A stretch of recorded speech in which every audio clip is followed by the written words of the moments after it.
여러분, 제가 시작하면서 또 질문을 한번 드려볼 텐데 여러분 스스로 한번 속으로만 대답을 한번 해보시기 바랍니다. 여러분 예배자입니까? 여러분 예배자입니까? 예, 예배 자리에 앉아 있긴 한데 내가 예배자인가 아닌가 지금 내가 뭐지 헷갈리시는 분들은 오늘부터 예배자가 될 수 있기를 주님의 이름으로 축복합니다. 하나만 더 물어볼게요. 여러분 신앙인입니까? 이거는 대답 못하면 곤란해요. 예, 여러분 신앙인입니까? 예, 여기에는 대답할 수 있어야 되는데 신앙인입니까? 라고 하는 이 질문 앞에 찔림이 있다면 여러분 하나님의 은혜가 임한 줄로 믿으시기 바랍니다. 시작부터 말도 안 되는 질문으로 시작을 해서 왜 이렇게 고민하게 할까라는 생각이 들죠. 오늘 미가 선지자의 이야기를 통해서 우리가 우리의 신앙을 한번 돌아보았으면 좋겠습니다. 우리가 정말로 참된 예배자인가? 우리가 정말 신앙인인가? 내 자신이 신앙인이라고 말할 수 있는가? 여러분, 제가 질문을 두 가지를 드렸죠. 예배자입니까? 신앙인입니까? 여러분 속으로 예배자입니다. 예, 신앙입니다. 대답하셨을 거라고 저는 다 믿습니다. 근데 여러분, 그걸 무엇으로 증명할 수 있을까요? 여러분이 예배자라고 하는 걸 무엇으로 증명할 수 있을까요? 여러분이 신앙인이라고 하는 걸 무엇으로 증명할 수 있겠습니까? 저에게도 똑같이 질문한다면 마찬가지예요. 노인수 목사가 목사라고 하는 것, 예배자라고 하는 것 무엇으로 증명하며 그리고 노인수 목사가 진솔한 신앙인이라고 하는 걸 무엇으로 성도들 앞에 증명할 것인가 똑같이 물어보면 저도 고민할 것 같습니다. 미가 선지자가 활동하던 예언하던 그 시대에 남유다 요담 왕 때부터 히스기야 왕 때까지 예언을 합니다. 근데 이 미가 선지자의 예언의 내용들은 구체적으로 그 이스라엘 백성들의 불의함을 책망했고 그리고 이스라엘 백성들에게 진실한 신앙을 촉구했던 예언자입니다. 그러면서 메시아가 올 것이다라고 하는 예언도 함께 합니다. 근데 이 미가 선지자는 이사야 선지자와 같은 시대에 함께 활동했던 예언자인데 미가나 이사야 선지자가 활동하던 그 시대에 이스라엘이라고 하는 그 나라는 총체적으로 타락한 부패함이 넘치는 그러한 시대였습니다. 사회적으로 그리고 신앙적으로 매우 타락한 시대를 살았고 그래서 그 시대의 그 타락한 시대의 백성들을 향해서 신앙인의 삶이 어떠해야 되는지 그리고 그들이 자부하고 있는 예배자라고 하는 그 예배자의 삶은 어떠해야 되는지에 대해서 책망할 때는 책망하고 격려할 때는 또 격려했던 사람이 이 미가 선지자였고 이사야 선지자였습니다. 이 시대의 사람들은 자신이 신앙이 있다고 하지만 예배자라고 하지만 서로 백성들끼리 서로 돌보지도 잘 않았고 또 그들은 돈에 눈이 멀어서 재물에 눈이 멀어서 돈의 노예가 돼서 재물만 얻기 위해서 애를 쓰는 사람들이었습니다. 신앙이 있다고 하는 사람도 예외가 아니었습니다. 신앙이 있지만 밖에 나가서 살면서 어떤 삶을 사는지 정확하게 다 말할 수는 없지만 하나님 앞에 부끄러움도 모르고 하나님도 두려워하지 않고 극도의 종교적 타락한 상태에서 예배는 드리면서 타락한 상태로 살아가는 매우 이중적인 삶을 살았다라는 것이죠. 거기에 더해서 이 사람들은 또한 우상 숭배에 매우 빠르게 대처했습니다. 우상 숭배에 빠르게 그들은 넘어갔어요. 심지어 어디까지 넘어가느냐? 오늘 말씀에서도 그런 부분이 나타납니다. 몰렉이라고 하는 이방신, 모압의 몰렉이라고 하는 이 이방신을 숭배하기 위해서 이스라엘 백성들이 벌인 일이 뭐냐? 자기의 아들을 제물로 바치는 일까지도 서슴없이 했어요. 이게 신앙 없는 사람이 한 것이 아니고 신앙인이 이런 짓을 했다는 거예요. 자기 아들을 불로 태워서 누구에게, 몰렉이라고 하는 신에게 바치는 제사를 드렸다는 거예요. 이 제사를 가져온 사람이 누구냐면 아하스 왕이에요. 남유다의 아하스 왕이 이방의 이 인신제사라고 하는, 사람을 불로 태워서 제사를 드리는 이 제도를 가지고 와서 이스라엘 백성들, 하나님을 섬기는 백성들이 따르게 만들었다는 거예요. 아하스 왕의 시대에는 유대 지역의 곳곳에서 우상 숭배하는 산당이 여기저기 세워지면서 득식을 거렸어요. 하나님의 성전은 이미 더럽혀진 지 오래되어 버렸고, 그러다 보니 여러분, 하나님의 성전이 더럽혀졌다는 이야기는 무엇을 말합니까? 하나님을 위한 온전한 예배가 사라졌다는 것을 말해줘요. 성전은 있고 예배의 형식은 있는데 하나님께서 기쁘게 받으실 만한 예배는 이미 오래전에 사라져버렸다는 것이죠. 오늘 우리가 읽은 6절, 7절의 말씀을 보면 당시 이스라엘 백성들, 유대 백성들이 얼마나 타락했는지를 이 말씀을 통해서 알 수 있습니다. 여러분, 새번역 성경에서 6절, 7절 말씀을 이렇게 기록하고 있습니다.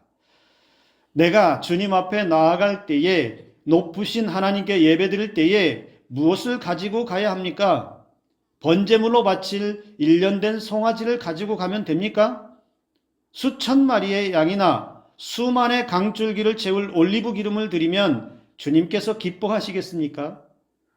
내 허물을 벗겨주시기를 빌면서 내 맏아들이라도 주님께 바쳐야 합니까? 내가 지은 죄를 용서하여 주시기를 빌면서 이 몸의 열매를 주님께 바쳐야 합니까? 자, 여기에서 말하고 있는 것, 계속해서 반복하고 있는 것이 무엇이냐면 내가 무엇을 가지고 하나님께 나아가 경배할까라는 문제예요. 내가 하나님과 함께 나아갈 때 뭘 가지고 가면 좋겠습니까? 뭘 드리면 좋겠습니까? 얼마만큼 드리면 좋겠습니까? 내가 이만큼 하면 좋겠습니까?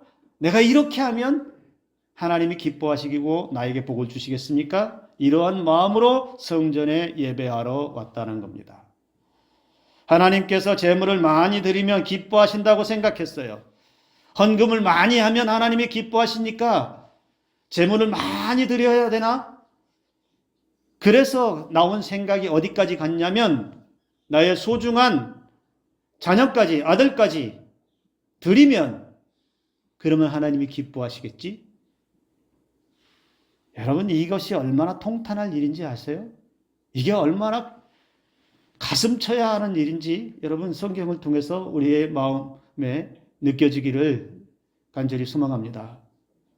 예배드리러 여러분 오늘 성전에 올 때 여러분 어떤 마음을 가지고 오셨어요? 여러분 이 성전에 계단에 올라오고 저 옆을 통해서 이 성전에 들어와서 앉을 때에 또는 일주일 동안 살면서 주일 예배를 기다리면서 여러분 어떤 마음을 가지고 오셨어요? 야, 이번 주에는 내가 11조를 얼마를 드리면 하나님께서 주중에 따따블로 채워주시겠지, 이런 마음 가지고 오셨어요?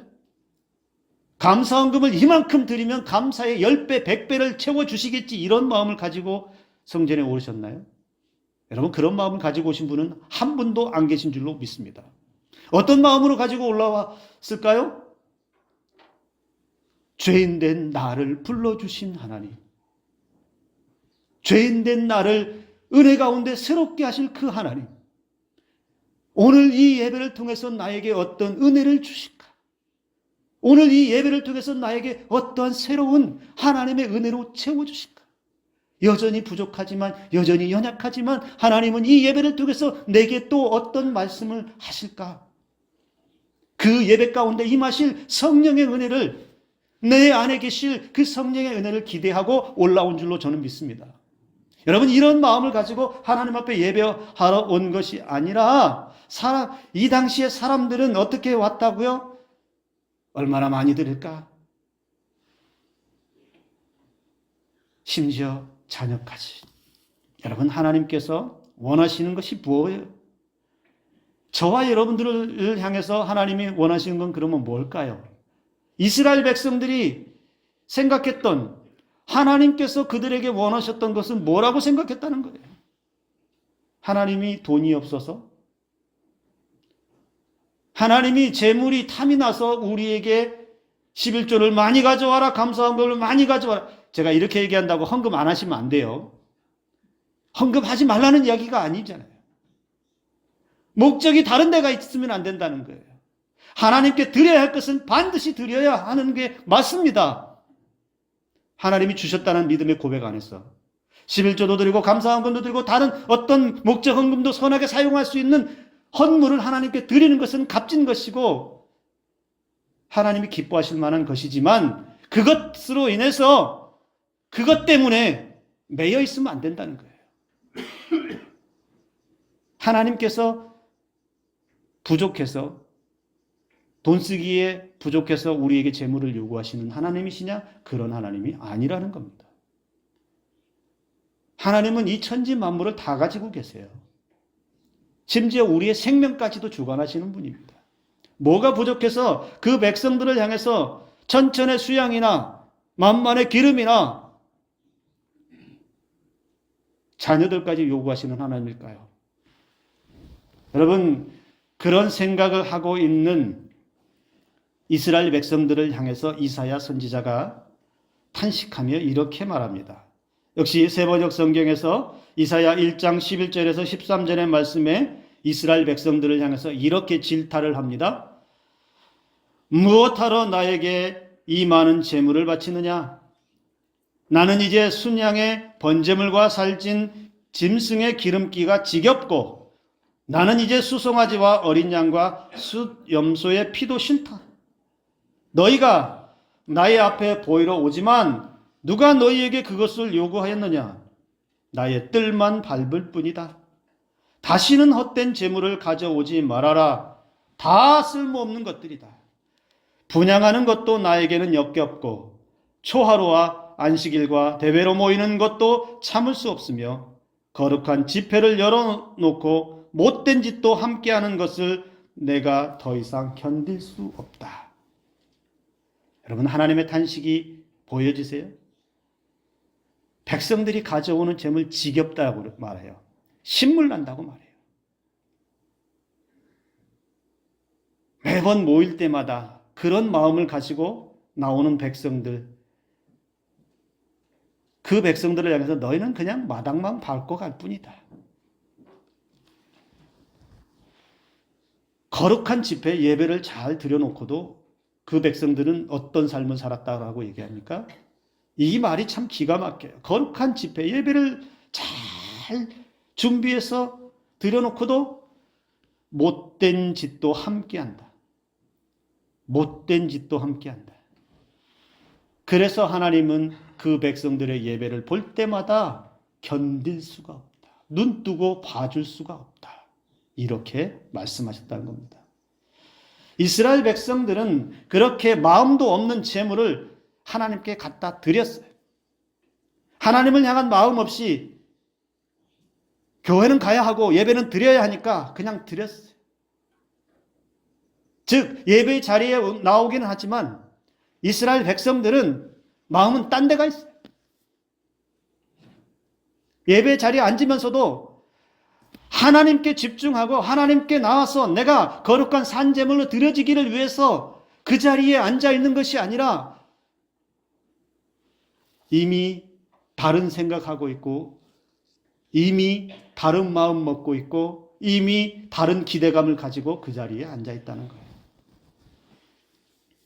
이스라엘 백성들은 나름대로 자기 신앙 기준을 가지고 있습니다.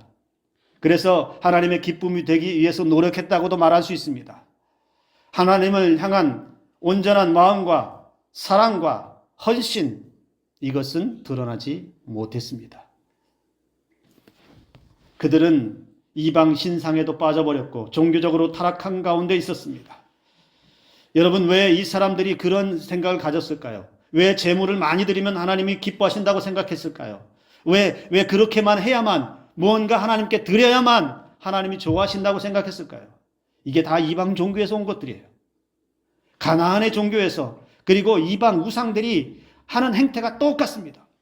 그리고 오늘날 이단과 사이비가 하는 행태가 똑같습니다.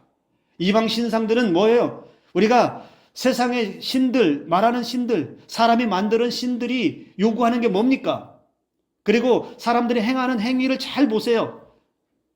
귀신에게 무언가 갖다 바쳐야 그 귀신이 나를 지켜주고, 기왕 바치는 거면 조금 바치는 게 아니고 많이 바쳐야 귀신이 나를 더 많이 복주고, 이방 신상들도 마찬가지예요. 인간이 찾아가서 무언가 계속 재물을 드리고 무언가 주어야만 그 이방 신상이 비도 내리게 해주고 복도 주고 평안케 지켜주고, 이러한 개념이 이방 우상을 통해서 이스라엘 백성들의 마음에 들어왔다는 거예요. 그러니까 하나님도 어떻게 인식하느냐? 하나님도 그렇게 인식하는 거예요. 하나님도 내가 많은 것을 드리면, 이만큼 드리면, 우리 하나님이 무슨 뻥튀기 장사도 아니고, 그렇게 하나님도 인식하니까 하나님에 대한 마음은 없으면서 하나님을 통해서 무언가 얻고자 하는 그런 마음만 가지고 있었습니다. 여러분, 이단과 사이비도 보세요. 그들이 진솔한 마음으로 집 팔고 땅 팔고 다 팔아서 거기에다 갖다 바치는 줄 아세요? 그거 갖다 바치면 어떤 일들이 벌어져요? 교주의 주머니가 채워져요. 교주가 잘 되고 교주가 주머니 채워지고 교주가 이상하고 쓸데없는 짓을 하는데도 추종하는 사람들이 이단과 사이비에 빠진 사람들이라는 거죠. 그들은 어떻게 가르쳐요? 그렇게 해야 복 준다. 그렇게 해야 재림주가 기도해주고, 그렇게 해야 사랑받는다. 이스라엘 백성들도 똑같은 생각을 하고서 하나님께 나아갔다라고 성경이 말하고 있습니다. 사도 바울은 로마서 12장에서 그렇게 권면했습니다. 그러므로 형제들아, 내가 하나님의 모든 자비하심으로 너희를 권하노니 너희 몸을 하나님이 기뻐하시는 거룩한 산 제물로 드리라. 이는 너희가 드릴 영적 예배니라.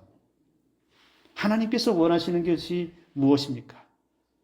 오늘 예배자들에게 원하는 게 무엇입니까? 하나님을 향한 진솔한 마음 가지고 오라는 거예요. 하나님만을 생각하며 예수 그리스도의 십자가의 은혜만 기억하며 이 성전으로 올라오라는 거예요. 나를 죄 가운데 구원하신 십자가의 은혜만을 바라보고서 와서 앉아서 경배하고, 와서 앉아서 기도를 하고, 와서 앉아서 하나님의 말씀을 듣고 그 말씀의 은혜로 새로워지고 그 말씀의 능력을 받아서 또 세상 가운데서 신앙인답게 살아가라고 우리에게 요구하고 있다는 겁니다. 그래서 여러분, 예배는, 내가 예배 드린다라고 하는 말은 어떤 의미가 있냐면, 예배는 내가 만족하기 위해서 드리는 게 아닙니다. 내가 기쁘게 되기 위해서 예배를 드리는 게 아니에요. 예배는 하나님이 받으시는 예배입니다. 하나님이 나의 예배를 온 마음과 정성을 다해 드리는 그 예배를 기쁘게 받으시면 그 은혜가 내게 임하고, 그렇게 온 마음과 정성을 다해 드렸을 때에 주시는 은혜가 큰 것이지, 내가 이렇게 했으니까 나는 예배 잘 드렸어 라고 만족하는 게 아니다라는 것입니다. 오늘 저와 여러분들 예배 드림을 통해 하나님이 기뻐하실까요? 오늘 이 자리에서 예배하는 나의 예배를 하나님이 기쁘게 받으실까요? 오늘 나의 예배가 하나님 앞에 온전히 드려지는데 부족함은 없을까요? 우리는 스스로에게 늘 예배 자리에서 질문할 수 있기를 간절히 소망합니다. 그렇게 예배를 드리면서 혹 내 예배의 자세가 흐트러져 있는 것은 아닌지 돌아보면서 우리가 진정한 예배자의 자리로 나아가는 은혜가 있기를 주님의 이름으로 축복합니다. 그 유명한 큰 교회 목사님이 이 예배에 대해서 말씀하시면서 그런 이야기를 하시더라고요. 되게 궁금했대요. 뭐가 궁금하냐면, 예배에, 제가 우리 교회는 그런 분이 한 분도 없기 때문에 자신 있게 나는 이 이야기를 할 수 있어요. 상처받을 사람이 없기 때문에. 예배에 늘 지각하는 사람이 있대요. 이분이 부교역자 생활할 때 지각하는 사람은 꼭 지각한다는 거예요. 시간도 정확하게 지각 시간까지 맞춰서 지각한다는 거예요. 근데 궁금하대요. 지각하는 사람들의 마음은 도대체 어떤 마음으로 그 자리에 그 시간에 들어올까? 심지어 어떤 사람까지 있었느냐라고 말하냐면, 축도할 때 들어오는 사람이 있대요. 야, 기가 막히죠? 야, 그래도 축도는 받고 가요. 되게 궁금하다는 거예요. 도대체 축도할 때 들어오는 사람은 어떤 마음을 가지고 그 예배 자리에 한 2, 3분 앉아 있다가 나갈까? 그러면서 그분이 이렇게 얘기해요. 어쩌면 그 사람 마음속에는 나 오늘 예배 참석했다. 나 오늘 예배 한번, 그분 표현이에요. 내 몸 한번 담궜다 왔다. 제가요, 부교육자 할 때, 여러분, 우리 교회는 부목사나 부교육자가 없으니까 안심하셔도 돼요. 뒤에서 감시하는 사람 아무도 없어요. 남의 예배 보지 않으니까. 부교육자 할 때 충격적인 걸 너무 많이 봐서, 이제 어떤 얘기를 해도 별로 충격이 느껴지지 않는데, 뒤에서 예배 드리는 부교육자들은 뒤에서 많이 돌아다니거든요. 보통은. 안 그런 교회도 있겠지만. 충격적인 것 중에 하나는 예배 시작, 자기 자리에 앉아서부터 끝나서 축도할 때 나갈 때까지 휴대폰을 켜놓는 사람이 있었어요.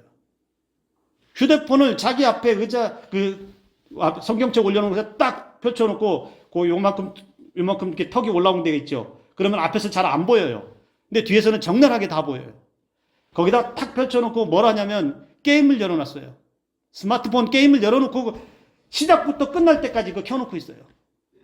그걸 제가 바로 뒷자리에서 앉아서 그걸 이렇게 쳐다보고 있었어요.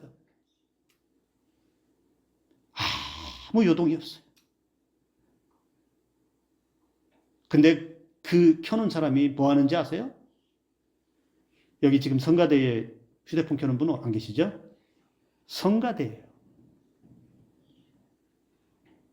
제가 뒤에서 가슴을 치는데 부교육자가 휴대폰 끄라고 하면 상처받아서 교회 또 부교육자가 잔소리했다고 또 하면 또 시험거리 될까 봐 말은 못하고 성가대에서 일어나서 찬양할 때도 그 휴대폰에 게임은 켜져 있어요. 나도 이 큰 교회 목사님처럼 궁금해요. 무슨 마음으로 거기 앉아서 예배드리고 무슨 마음으로 거기서 서서 찬양하고 있을까? 여러분에게 뭐라고 하는 거 아니에요. 우리 교회는 그런 분이 없기 때문에. 제가 부교육자 때 그런 경험을 그분만 본 게 아니고 뒤에서 보면 천태만상인 사람들이 너무 많아요. 그런 사람들은 거기 앉아서 스마트폰을 열어서 카톡을 보내고 자기 개인 SNS 메시지를 확인하고 동영상을 보는, 그러면서 무슨 하나님의 말씀을 거기서 들었다라고. 그런 사람들의 심리는 뭘까요? 나 오늘 교회에 출석했습니다. 자기 헌금 봉투에 출석 도장이 꼭 찍힌 걸로 나 오늘 주일 성수했습니다. 이 만족으로 살아갈까요? 만약에 그런 만족이 있다면 과감하게 무참히 깨질 수 있기를. 혹시 그런 마음이 조금이라도 있는 분이 있다면 그런 마음은 무참히 깨져야 합니다. 그건 예배가 아니에요. 그냥 이사야 선지자 말처럼 마당만 밟고 온 것뿐이라는 사실입니다. 여러분, 오늘 미가 선지자는 우리에게 말씀합니다. 사람아, 주께서 선한 것이 무엇임을 내게 보이셨나니 여호와께서 내게 구하시는 것은 오직 정의를 행하며 인자를 사랑하며 겸손하게 내 하나님과 함께 행하는 것이 아니냐. 이스라엘 백성들 삶이 타락하고 신앙이 타락하니까 영적 소경이 되어버렸어요. 그래서 마치 사사시대처럼 무엇이 옳은지도 모르고 무엇이 진리인지도 잊어버리고 자기 생각이 옳고 자기 주장이 맞아서 자기 생각대로 예배드리고 자기 생각대로 멋대로 신앙의 삶을 살았던 사람들이 바로 이 시대 사람들이었습니다. 여러분, 오늘 미가 선지자 하나님께서 원하시는 것이 뭐라고 말합니까? 선한 것이다 이렇게 말합니다. 선한 삶과 선한 신앙이다 이렇게 말해요. 6절과 7절에서 말하는 것처럼 인신제사와 같은 그런 극악무도한 짓을 원하는 것이 아니고 무수한 재물로 부정부패해서 쌓은 재물을 가지고 와서 하나님께 드리는 그런 방법, 악한 방법이 아니라 선하게 살다가 선하게 와서 하나님의 그 선하심의 은혜를 받고 가는 것, 그것을 하나님이 원하신다는 겁니다. 또 미가 선지자는 오직 정의를 행하며 라고 말했습니다. 여러분, 정의를 행한다라는 거 하는 것은 개인적인 정의도 있지만 사회 공동체 안에서 정의도 마찬가지입니다. 정의를 행한다라고 하는 건 뭘까요? 정의로운 것, 정직한 것 말할 수 있겠죠. 그런데 우리가 좀 더 생각해 보면 이 정의를 행한다라고 하는 것은 하나님의 성품을 내 안에 가지고서 하나님의 성품대로 사는 것. 예수님이 가르쳐 주신 말씀에 따라서 사는 것. 바로 그렇게 내 삶에서 예수님의 말씀과 하나님의 그 은혜를 실현해 내는 것.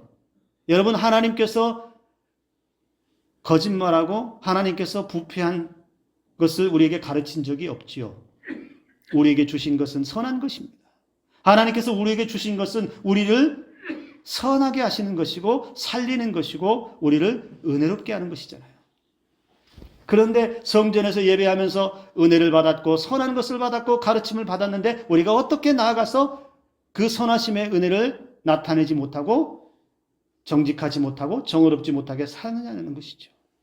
하나님께서는 백성들에게 선한 것을 원하신다라고 말하고 있다는 것을 여러분 기억하시기 바랍니다. 이스라엘 백성들이 그렇게 말할 수 있어요? 변명할 수 있어요? 아니, 시대가 그래요. 다른 사람들도 다 그래요. 그렇게 살아요. 전통이에요. 관례예요. 거짓이 넘치는데, 정직하지 못한 게 넘치는데, 선하지 못하고 악한데 그게 전통이고 다른 사람도 다 그렇게 한다고 나도 그렇게 따라간다고요? 있을 수 없는 거죠. 여러분, 저를 한번 따라서 해보겠습니다. 남들이 어떠하든지 나는 잘해야 한다. 남들이 어떠하든지 나는 선해야 한다.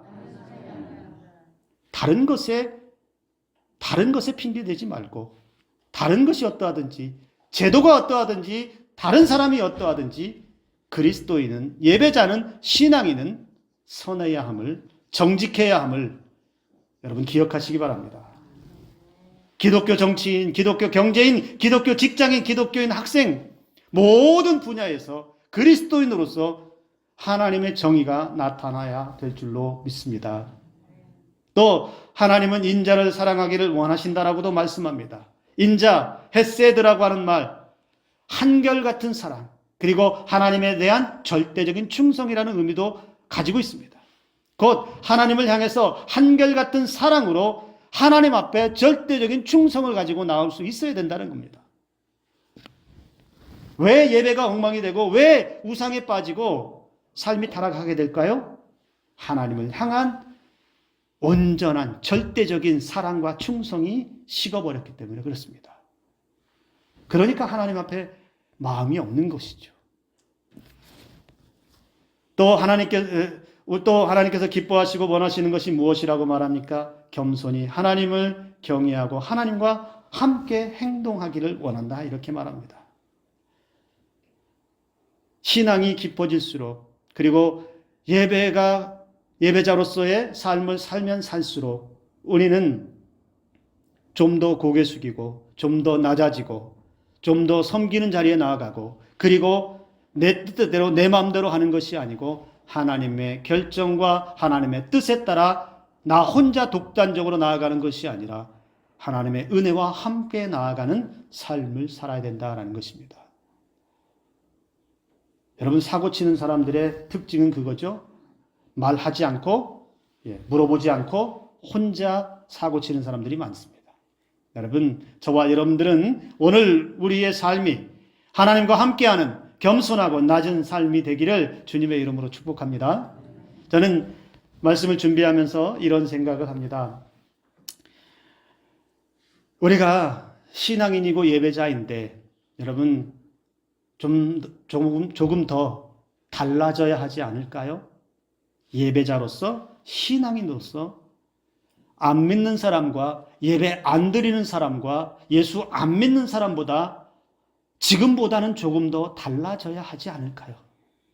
저도 그렇고 여러분도 그렇고 한국교회 모든 분들이 예배자라면, 신앙인이라면 삶이 좀 달라져야 하지 않을까요?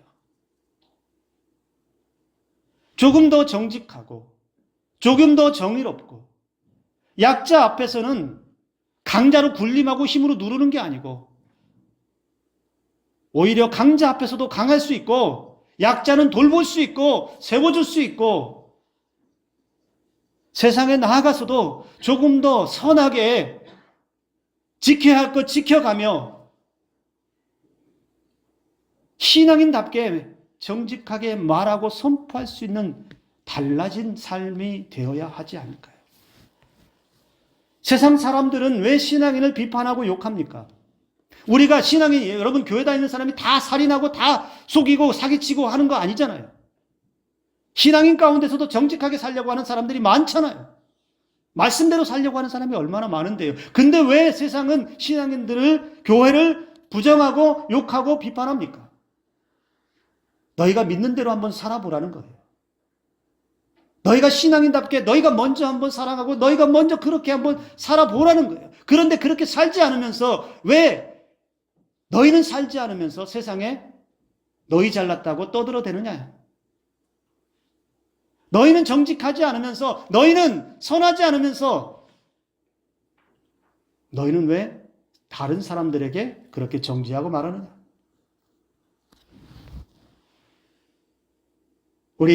저와 여러분들이 한번 다르게 살아봅시다. 예배자답게, 신앙인답게, 우리 다른 삶, 신앙이 없는 사람들과는 분명히 다르고 구별되어지는 삶. 신앙이 없는 사람들보다는 조금 더 선하고 조금 더 정직하고 조금 더 예수님의 사랑을 나타내는 그런 은혜의 삶을 살아가는 저와 여러분들의 삶이 되기를 주님의 이름으로 축복합니다. 우리 하나님께서 요구하시는 삶 두 가지는 참된 예배자 그리고 신앙인의 삶입니다. 이번 한 주간도 그렇게 살다가 이 자리에 하나님을 향한 간절함과 뜨거움과 온전한 마음 가지고 사랑하는 마음 가지고 이 성전으로 다시 올라오는 저와 여러분들 되기를 주님의 이름으로 축복합니다. 기도합니다.